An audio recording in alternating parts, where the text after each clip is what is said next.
ರಸ್ತೆಯ ವಿಚಾರದಲ್ಲಿ ಸಂಬಂಧಿಕರೇ ಹೊಡೆದಾಟವನ್ನು ನಡೆಸಿದಂತಹ ಘಟನೆ ದಕ್ಷಿಣ ಕನ್ನಡ ಜಿಲ್ಲೆಯ ಬೆಳ್ತಂಗಡಿಯಲ್ಲಿ ನಡೆದಿದೆ.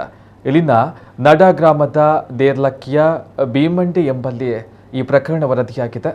ಮಾರ್ಗ ದುರಸ್ತಿ ಮಾಡುವ ವಿಚಾರವಾಗಿ ನಡೆದಂತಹ ಈ ಗಲಾಟೆಯಲ್ಲಿ ಕತ್ತಿ ದೊಣ್ಣೆಯಿಂದ ಹೊಡೆದಾಡಿಕೊಂಡಿದ್ದು ಇತ್ತಂಡಗಳ 7 ಮಂದಿ ಸರ್ಕಾರಿ ಆಸ್ಪತ್ರೆಗೆ ದಾಖಲಾಗಿದ್ದಾರೆ. ಕಳೆದ 32 ವರ್ಷಗಳಿಂದ ಮಾರ್ಗದ ವಿಚಾರವಾಗಿ 2 ಕುಟುಂಬಗಳ ನಡುವೆ ಜಾಗದ ತಕರಾರು ಇತ್ತು.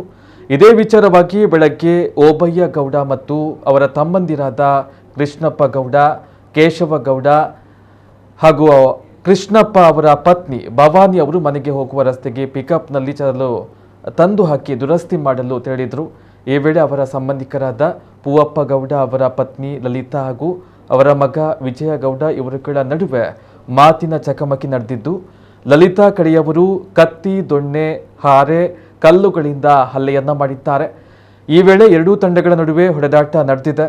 ಗಲಾಟೆಯಲ್ಲಿ ಕೃಷ್ಣಪ್ಪ ಅವರ ಕೈಗೆ, ಸೊಂಟಕ್ಕೆ, ಓಬಯ್ಯ ಅವರ ತಲೆ, ಕೈ ಮತ್ತು ಬೆನ್ನಿಗೆ, ಕೇಶವ ಅವರ ತಲೆ, ಭವಾನಿ ಅವರಿಗೆ ತಲೆ ಹಾಗೂ ಕೈಗೆ ಗಾಯಗಳಾಗಿವೆ.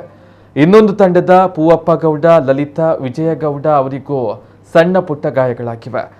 2 ತಂಡದ ಗಾಯಗೊಂಡ 7 ಮಂದಿ ಬೆಳ್ತಂಗಡಿ ಸರ್ಕಾರಿ ಆಸ್ಪತ್ರೆಗೆ ದಾಖಲಾಗಿ ಚಿಕಿತ್ಸೆಯನ್ನು ಪಡೆಯುತ್ತಾ ಇದ್ದಾರೆ. ಈ ಬಗ್ಗೆ 2 ಕಡೆಯವರು ಬೆಳ್ತಂಗಡಿ ಠಾಣೆಯಲ್ಲಿ ದೂರನ್ನು ದಾಖಲು ಮಾಡಿದ್ದಾರೆ.